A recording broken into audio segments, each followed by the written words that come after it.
One of the world's most modern planes lies at the bottom of the sea, with 187 dead passengers and crew inside. 060 true. Yeah, we definitely got lights. The Boeing 757 left the Dominican Republic in February 1996 with a plane load of German holidaymakers. Minutes later, it plunged into the sea, into shark-infested waters. There were no survivors. The tragedy brings about a remarkable recovery operation. The United States Navy has sent its state-of-the-art machine, Curve, a device that flies underwater, operated by a pilot in a ship above.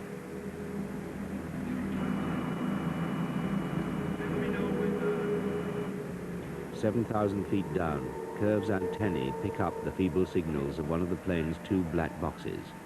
They're coming from an unpromising pile of wreckage on the seabed. It's like, well... It's the plane's flight recorder that logs how the pilots have been flying the aircraft. Back in the National Transportation Safety Board laboratories in Washington, this box will tell the whole story of the ill-fated flight. A cockpit instrument had gone wrong. The captain was aware of it, but chose to take off anyway. He and his passengers paid the price. The higher the plane climbed, the faster the faulty instrument told the pilot he was going. He slowed down and down until the plane stalled and fell out of the sky. The wreckage and the bodies still inside will be left here, a lasting monument to a pilot's mistake. It's like, well...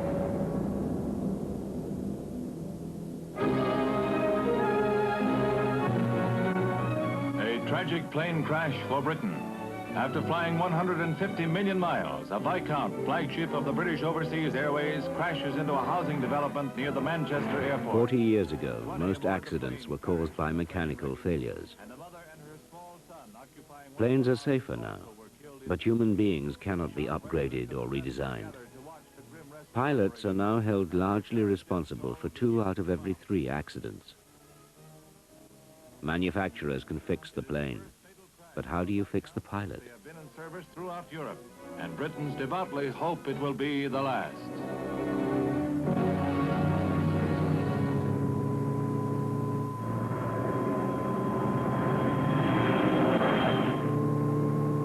Pilots have long seen themselves as heroic figures. Like ocean sailing, motor racing, or soldiering, flying was the domain of the rugged individual. Once, men fought exhausting battles for control with unwieldy and mechanically unreliable planes, often at the mercy of the weather. A gung-ho personality, coolness in the face of danger were the desired attributes. The right stuff.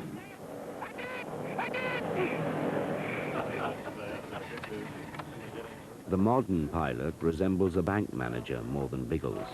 Sanitized, computerized, new men and women, every one of them. Airlines are doing their best to mold a new, improved pilot, to suppress the old macho ways. Among the beliefs that they're trying to get rid of is that it's the pilot's plane, and woe betide any subordinate who dared question that. Young man, let me tell you something. In the air, I am responsible for this aircraft and the lives of all on board her. And neither you nor anyone else, including the chairman of the corporation, is going to induce me to take her 1 inch off the ground until I'm absolutely satisfied she's in perfect order. Do I make myself clear? Those lines could have been written for Captain Stanley Key. Key was a decorated wartime pilot, later a training captain. But among younger colleagues, he was seen as brusque, overbearing, a stickler for discipline. Captain Key flew for British European Airways, later to become part of the giant British Airways. In 1972, BEA's younger pilots were fighting for more pay and were prepared to disrupt flights to make their point, a tactic which enraged some senior captains, among them Stanley Key. That afternoon, in the crew restroom, Key had a furious outburst with a junior pilot. A witness described it as the most violent argument I have ever heard. The effects on Key were to be even more dramatic. An hour later, he left to take his flight to Brussels. Key was a very senior pilot, and he was renowned to be a very good operator and a stickler for correct operation. The other two pilots were both quite junior by comparison. In fact, the co-pilot was only 22, very young, very inexperienced, and Key was somewhat suspicious of the abilities of these younger pilots. He was known to be a rather brusque character, and with these very young co-pilots with him, the atmosphere would not have been pleasant at all. That kind of environment is not something that would be accepted in this day and age.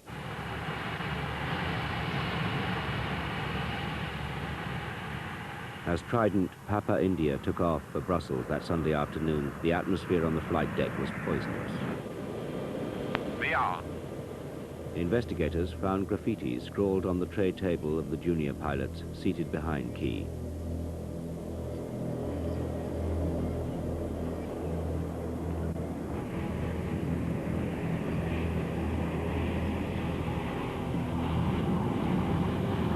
Two minutes after takeoff, Captain Key's last flight was over. The Trident fell to earth in a field near the town of Staines. Incredibly, although the field was alongside a crowded main road, the crash at first went almost unnoticed. Local residents were on the scene before police and firemen were even alerted, but there were no survivors.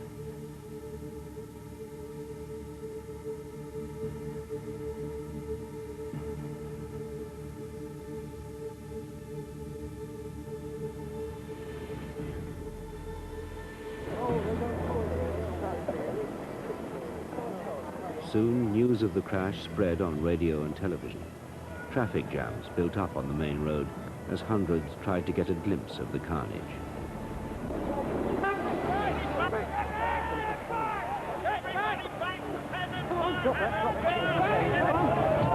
Come on, get back! Head goes up, we'll be dead, lover. Come on, move!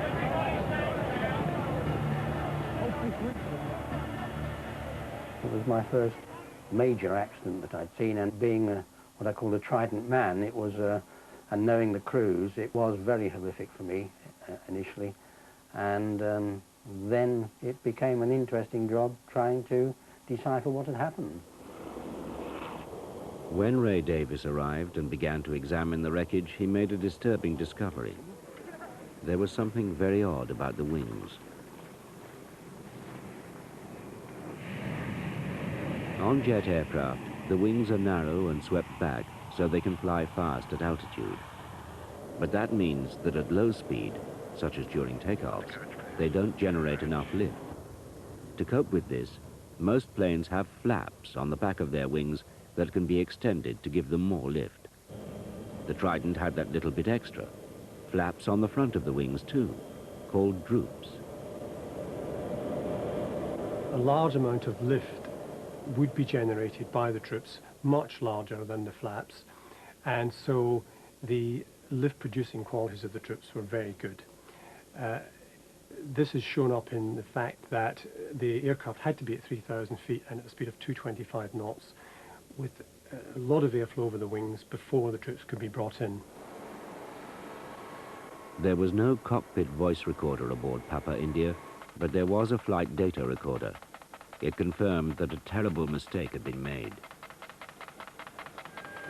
Okay, V1, rotate.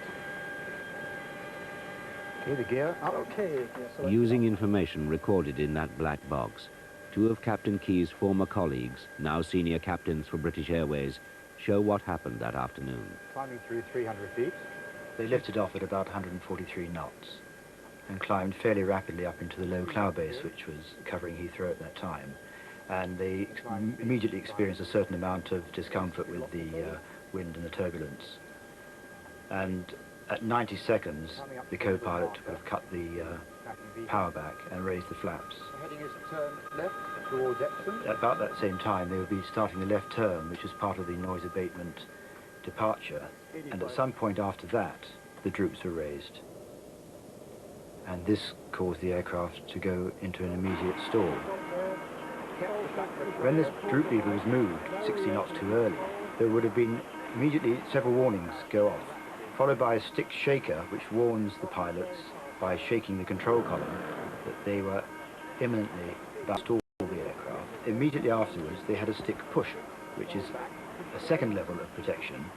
A ram pushes the control column forward to physically force the aircraft out of the stall position. Somebody on that flight deck must have then decided that what they were getting was a false stick push situation, because the stick push was actually docked. There's a lever at the back of the console. That was pulled, and then the nose just came up and it went into the deep stall, because now there was nothing to protect it.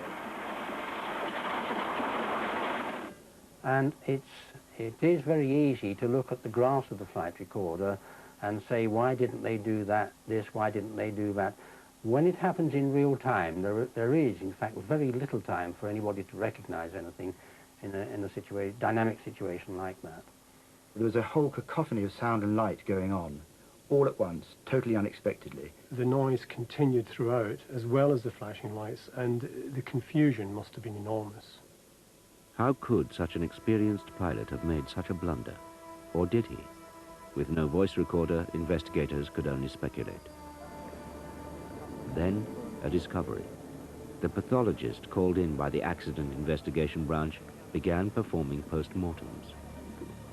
Looking at the captain's coronary arteries under the microscope revealed that he had severe coronary artery disease. There were clearly some changes which were acute changes in the form of hemorrhage into the wall of the coronary artery. Now that hemorrhage could have occurred a few hours before his death, but it's unlikely to be longer than that. Now we're unable to say whether it killed him or not. It is possible that it did lead to his death or unconsciousness or merely incapacitating chest pain. Did Key, distracted by pain, bark out a confusing command which, because of his domineering personality, was instantly and fatally obeyed? Did he pull the wrong lever himself, and no one dared query him? Did he die in his seat at the critical moment? Only a cockpit voice recorder could have given the answer. This was the one thing which was the pity, that this was the accident where we really did need a cockpit voice recorder. The flight data recorder will tell you what happened. The cockpit voice recorder will often tell you why it happened. And in this particular case, we didn't know that, and nobody could prove exactly what happened. With a CVR, we may have had evidence of a medical condition, we may have had an argument, we may have heard a command which had been misinterpreted, but without the CVR, nobody will ever know for certain. With all the flight data recorder evidence we had and the wreckage evidence, nobody will know for certain what happened on that Trident. Staines was to prove a turning point in British accident investigation. From then on, cockpit voice recorders became mandatory in all British passenger planes. They are now standard equipment on nearly all the world's commercial aircraft. Staines also brought home something else, that a captain's personality could be a matter of life and death. But it took an even bigger disaster to make relationships on the flight deck a matter of vital importance. A badly scratched film records the historic arrival of the first jumbo jet at Heathrow Airport in 1970. It's Pan American Airways Clipper Victor 747. 7 years later, this very plane was to lie in ruins, shattered in the world's worst ever air crash. 583 people died because a pilot was in a hurry to get home.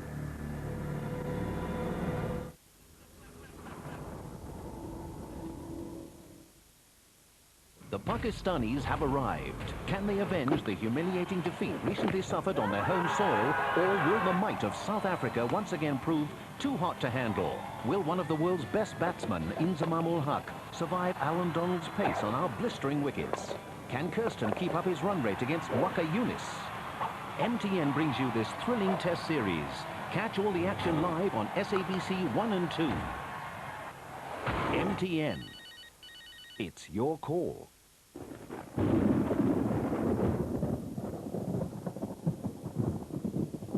The party is about to begin. The the SABC will be taking the Western Cape by storm. From the 25th to the 28th of February, the SABC exhibition will be at Maynardville Park in Wynberg as part of the Community Chest Carnival. Visit the exhibition stand, meet your favorite SABC personalities, see live broadcasts, and take part in mock broadcasting. As part of the celebrations, the SABC Magic Bus, filled with SABC personalities, will be visiting areas like Guguletu and the waterfront in Cape Town from the 21st to the 28th of February. So look out for the bus. Cape Town, see you soon.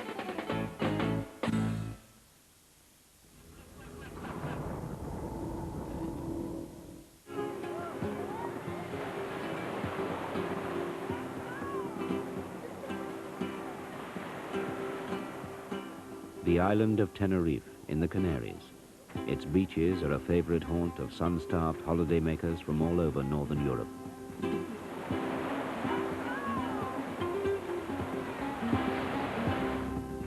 Way above these beaches, literally up in the clouds, is Tenerife's Los Rodeos Airport, now little used since it became the most notorious airport in the world. 1,000 people lost their lives here in accidents, much of it due to the fact that Los Rodeos is shrouded in clouds on most days. Sunday, March the 27th, 1977, was just such a day. Flying to the Canaries were two jumbo jets, Boeing 747s. Both were charter flights, one a Pan American plane full of tourists, the other a Dutch jet belonging to KLM Airlines. One of the many strange things about that day was that neither pilot had set out for Tenerife. We were starting our descent for the approach and landing at Las Palmas, our original destination. And as we were doing that, we got a call from air traffic control to divert immediately to Tenerife. A terrorist bomb on the next island had caused this small airport to suddenly become choked with planes. Bob Bragg was the co-pilot on the Pan Am Jumbo. It's the first time he's been back to Los Rodeos since that Sunday in 1977. 20 years later, bits of his plane are still all around. When we landed here, the entire ramp was completely and totally congested. There were probably 20 to 30 airplanes that had also diverted and were parked here, which necessitated us having to go way down to the end here and park. By now, there are 400 people who've been up all night, half the day before possibly, and they don't quite understand what's going on. And our information was certainly limited at that point. We really didn't know the circumstances or what had actually transpired. The facilities on board, I suppose, by now were a little, well, it was busy, let me put it that way, and everybody was restless. The Dutch pilot, Captain van Zanten, was getting restless too. His plane had been parked alongside the Pan Am, and the American pilots could hear him constantly on the radio, anxious to be on his way before he ran out of flying hours. He was very irritated about the situation, as I'm sure all of us were, because most of us had been flying all night long, and we were all anxious to get to our destination. Basically, about that, he decided to start refueling. Concurrent with that, they opened up the airport at Las Palmas. So the engineer and I got out and walked and measured the wing tip clearance between the KLM 747 and our 747. And we found out that we were about 12 feet short of being able to get around. So we had to wait for the KLM airplane to refuel. The two aircraft had been parked at the wrong end of the runway for takeoff. And with so many planes choking the airport, the only way they could get to the correct end was by taxiing up the runway itself. This simulation recreates the acknowledged facts of the accident. Air traffic control ordered the KLM to go first and wait when it got to the far end. The Pan Am would follow behind, but would turn off the runway about 3/4 of the way along to allow the KLM to take off. By the time we got the clearance that we were going to leave and take off, people were very happy by then. They were quite elated.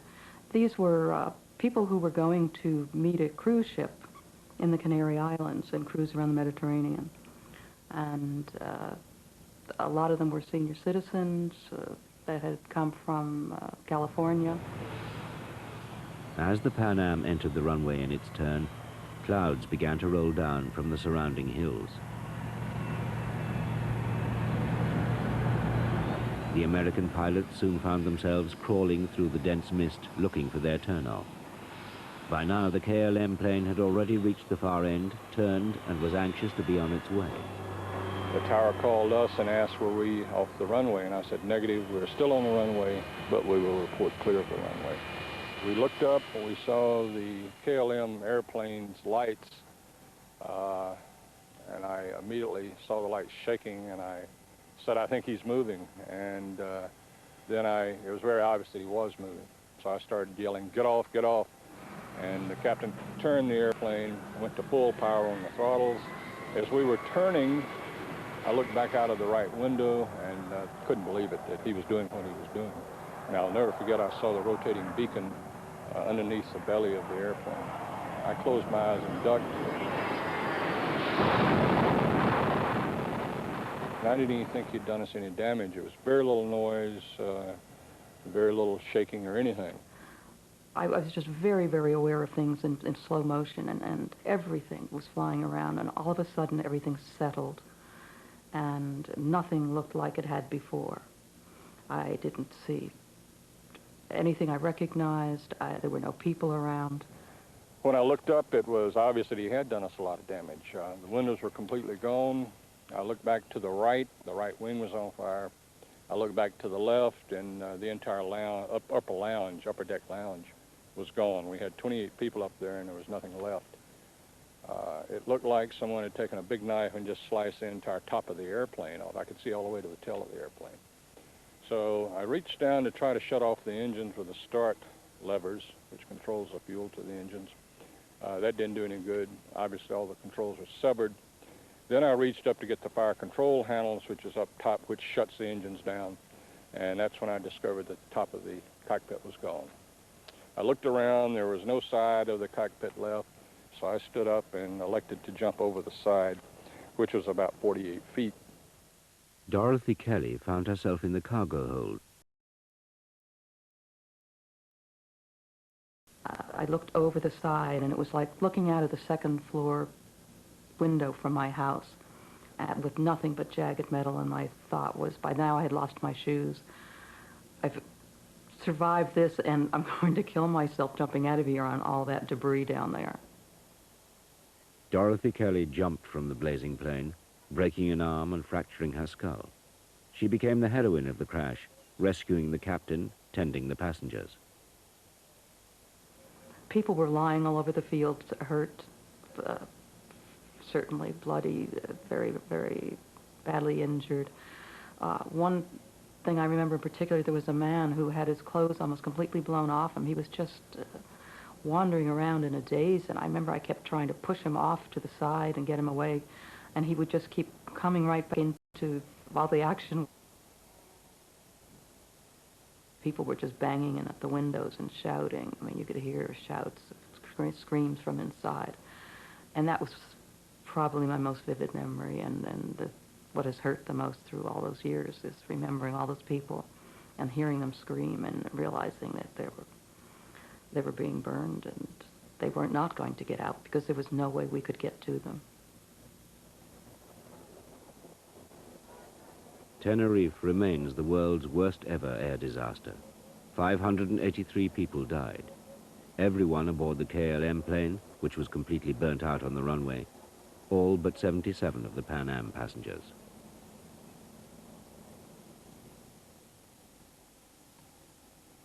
Today, this is all that is left of Pan American Airlines.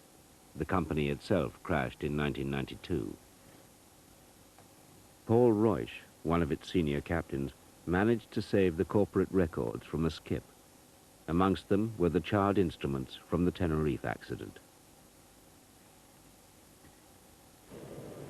Royce was one of the official American investigators who arrived in Tenerife next day. As the investigators gathered, their first task was to listen to radio messages between the air traffic control tower and the two planes. Royce heard something that grabbed his attention right away.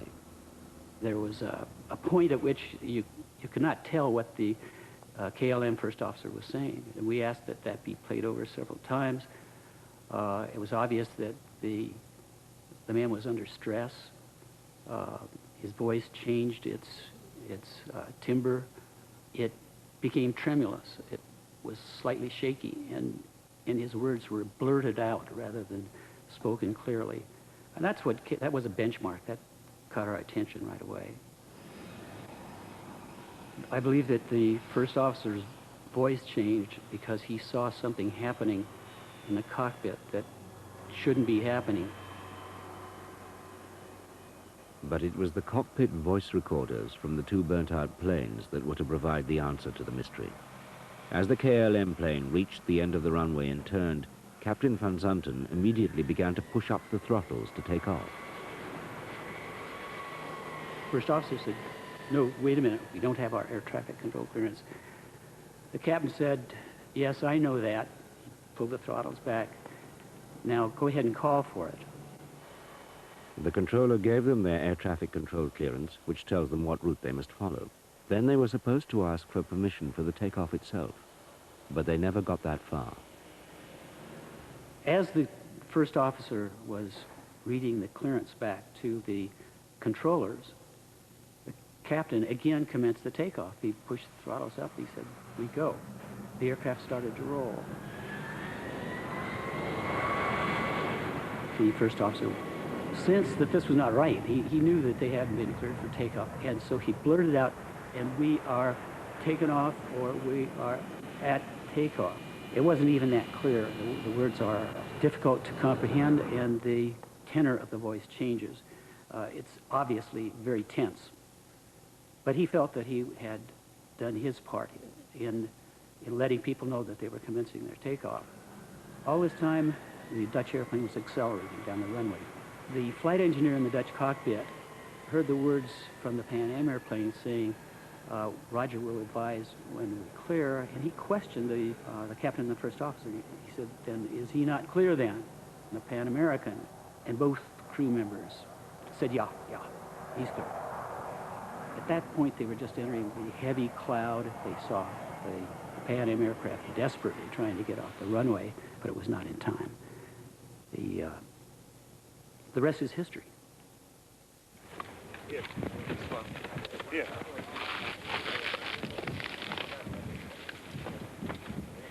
Computer. Where is that located? Let's take it.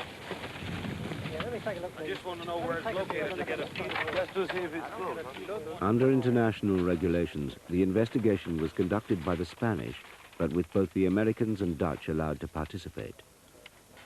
That's the cell car.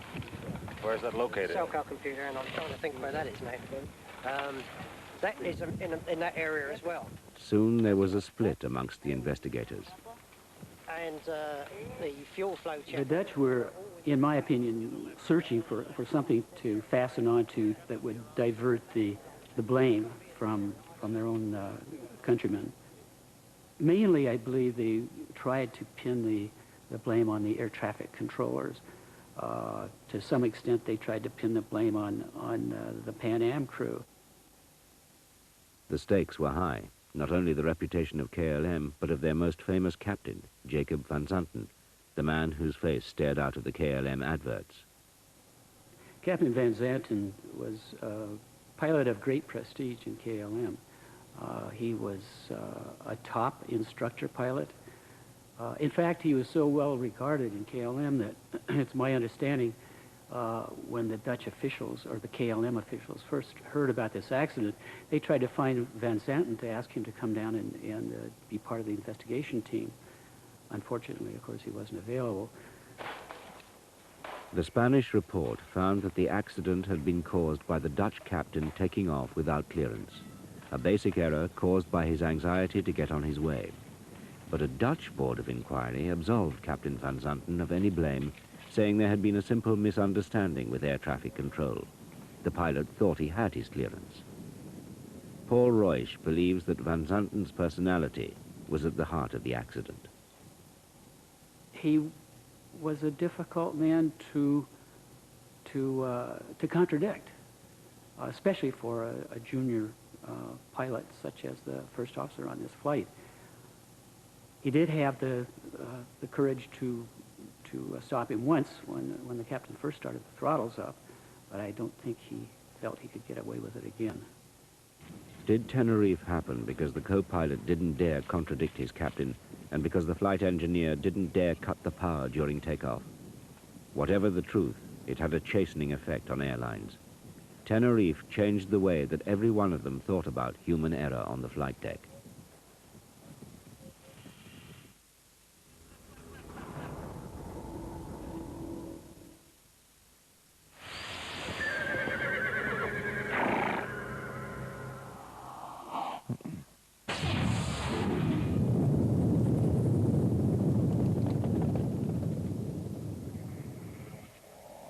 Improved stamina. Sporting performance. Introducing Fast. Come on, you're the next race. For judgment you can trust, come to the right people, the Toyota specialists. We listen to your needs, and we're always here for you to fix your Toyota right first time. With parts you can trust, Toyota Genuine Parts. So talk to us, the experts, because we're the people with the parts and technology to keep your Toyota running like a Toyota. Toyota Parts and Service. Wednesday at 10 in Sports Night. The Super 12 starts here on Sports Night, and we'll have a full preview of this weekend's upcoming games. And we'll talk to Jaapie Mulder. Share a few moments with H.D. Ackerman. And we relive some of the glory moments of the 18th Winter Olympic Games in Japan. Sports Night at 10 on 2.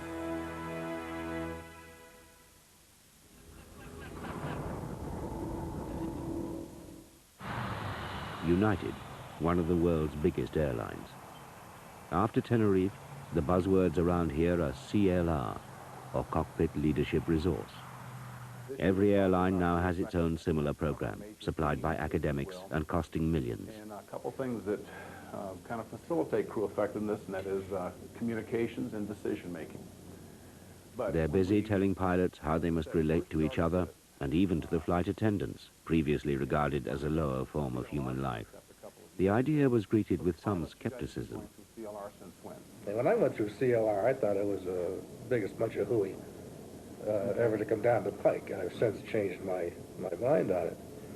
But there was one section where the 5 pilots got jumped on the other pilot and made a list of adjectives to describe this particular pilot once it was all over. And I had a list of about 25 adjectives to describe me that my compatriots had given me, and I took it home and showed it to my wife, and she went down the list and she said, "Oh yeah, oh yeah, that's you, Yeah. And you said it is not, right? And I said it is not. Yeah, yeah. And you know, thinking about it, I said, well, gee, maybe it is. Yeah. There was a lot of resistance. There was a feeling that the few guys that really need it won't get anything out of it. And I think it was, although I mean, I think everybody, after having done it, felt that everybody could get something out of it.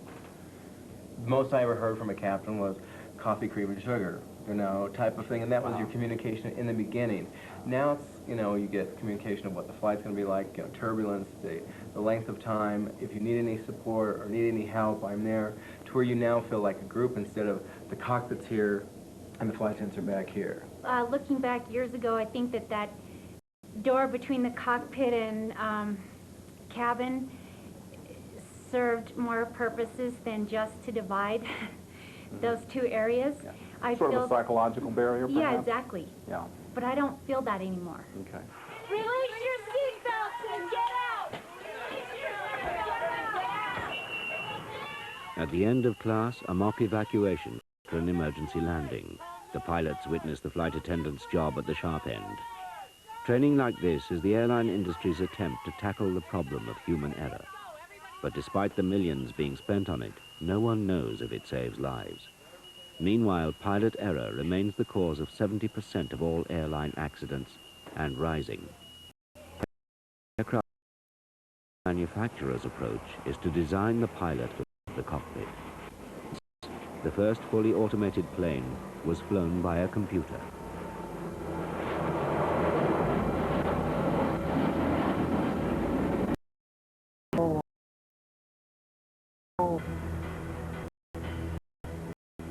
January 1992, a TV reporter in eastern France heard rumors of a plane crash in the mountains nearby. Whilst officials dithered over what to do, the journalist displayed remarkable initiative. He found the plane and the survivors by literally following. So 100 military firemen waiting, just nothing, waiting in the buses, in the cars, in the trucks, and we asked for information, and nobody was able to tell us anything. There was a smell of fumes, so we decided to go in the forest, following the smell.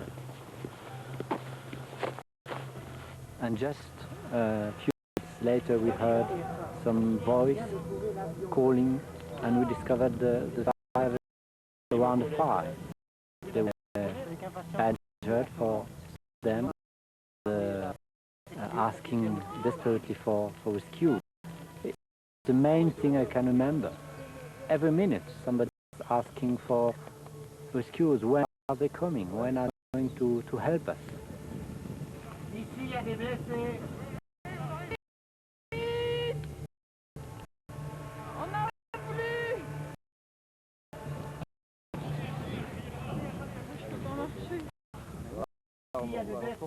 There was a child, a young child, about 10 years. He was in the arms of a man, and it was very emotional. These people wait for hours, and alone in the forest, in the snow and cold, and it was very terrible. The general was exasperated by the failure of the police and troops to arrive some. I had a phone in my pocket, so the first thing I did arriving there was call for the fire station and saying, I am journalist at the place where the plane crashed, and you have to. The first survivor taken from the site was a girl, 18 months, and a gendarme in his arm, and took her to the ambulance. And then, little by little, the survivors being able to evacuate, then had to wait for hours. We know now 2 people died during that time. The plane leading on was an A320 Airbus belonging to Air Anter, the domestic airline. It was on a flight from Strasbourg and had cloud in top. Catastrophe involving the world's most advanced aircraft in less than a year.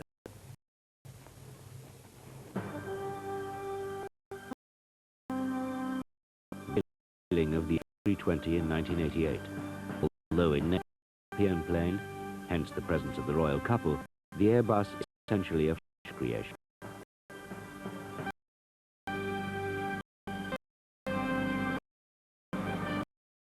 It was revolutionary. The A320 was the first civilian by-wire aircraft. Traditionally, direct control planes of cables or hydraulics linked directly to his control. But in the A320 it was all done electronically. The pilot would feed instructions to a computer, and it would fly the plane. The pilot would sit on the computer. Electronic display dominated the new so-called cockpit, and the control column was replaced by a side stick, similar to those. The computer was cheaper. They saved one man in and one man in fuel more efficiently. Were safer, would review the pilots and refuse dangerous maneuver.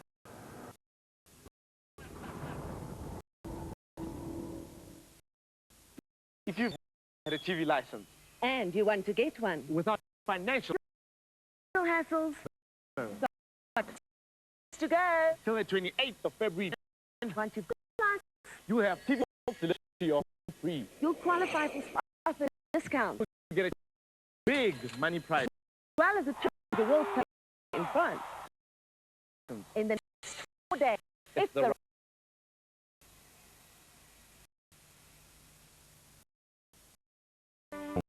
judgment you can trust. Come to the right specialists. Listen to, and we're always here for you to fit your Toyota right style. With parts you can trust, Toyota Gen Part. So talk to us, expert, big people with a to get your training like Toyota Parts and Service. We didn't have 60,000 South Africans. We had 3 million.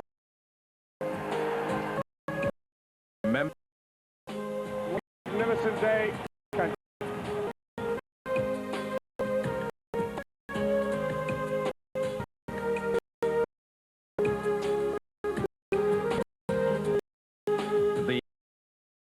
You're watching SABC.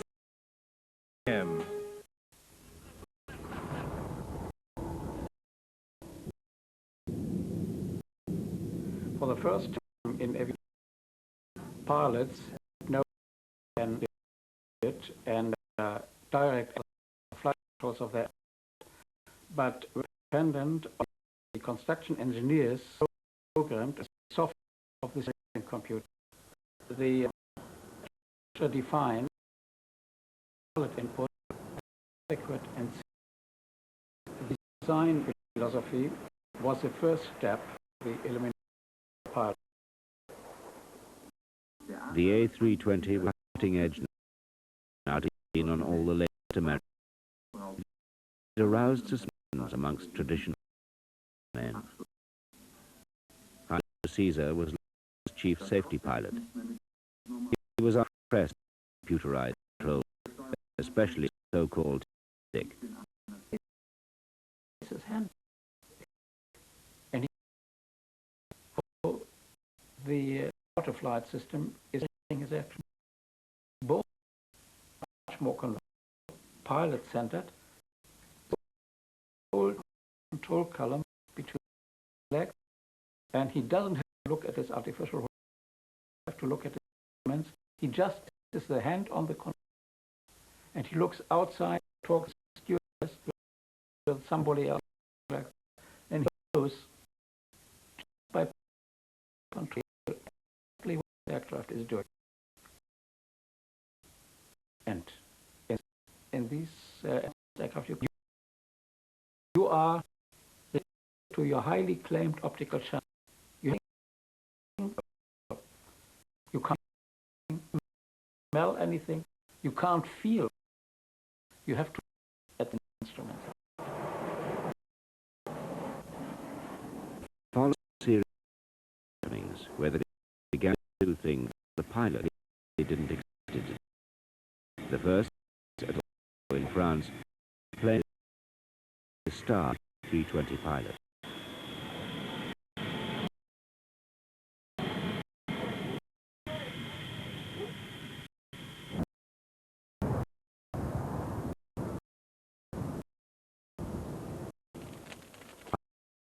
Pilot added the official report into the accident. The plane was flying too low.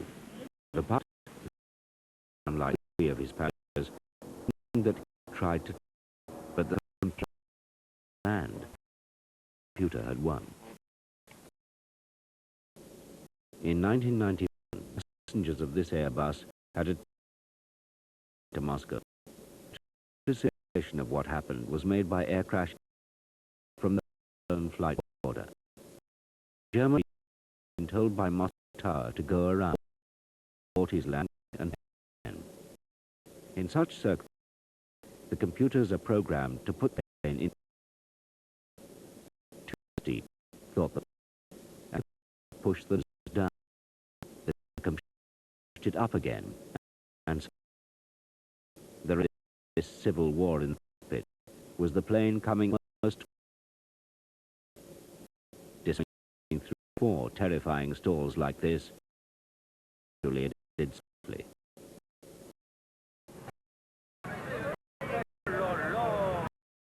There were other deaths, as this one over the in 1994, when a Iranian aircraft.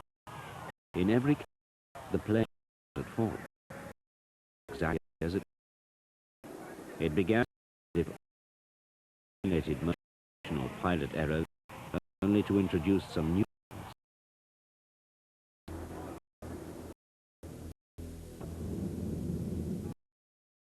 1982, the Atlantic was Strasbourg, the mountains of eastern France.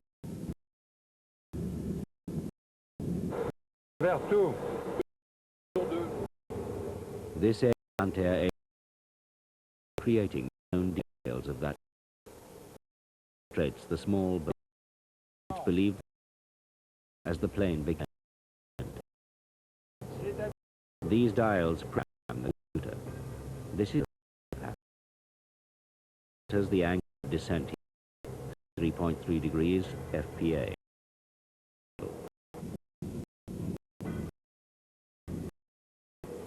The computer operates in various modes.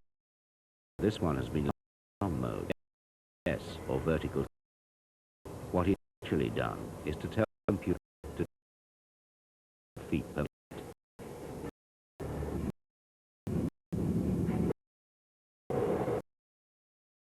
Well, it's difficult kind of displays that are available now. There is a label which is hard to see. It used to that.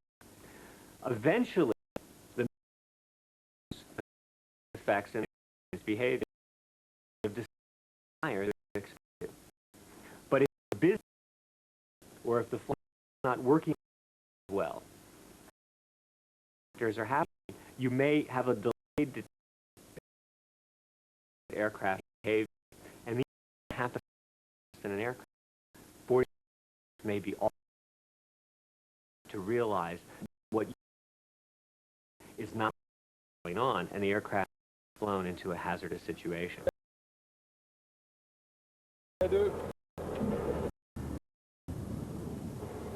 Air only not to devices warned was to prove a full distance rescinded.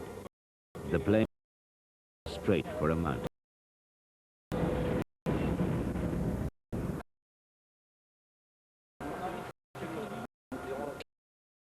7 on the mountain. The 8.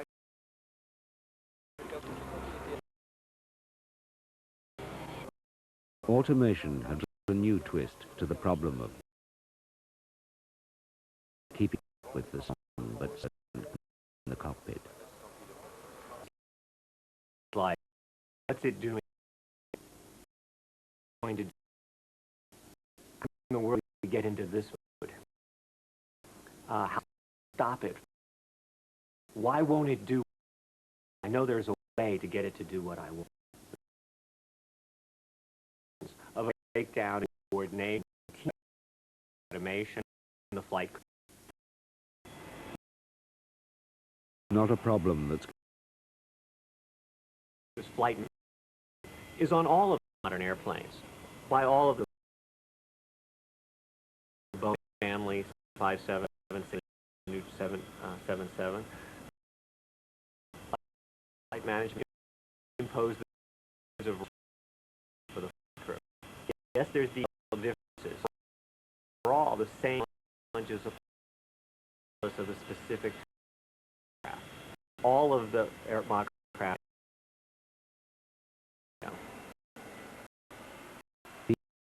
The stays unheard. Some would one innocent fact. When computer chips are down, out of trouble. Okay, go ahead and recover. Just stick right up.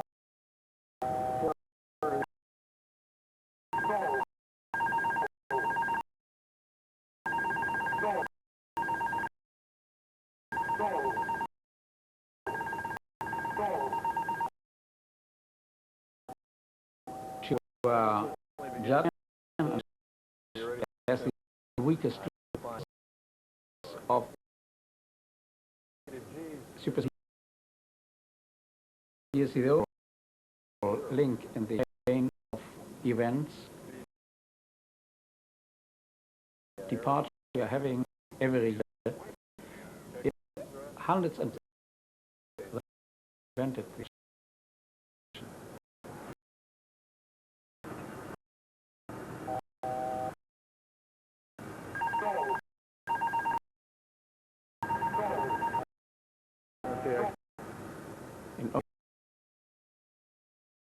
Failed, and amount probably in total last year with 500 Germany every year.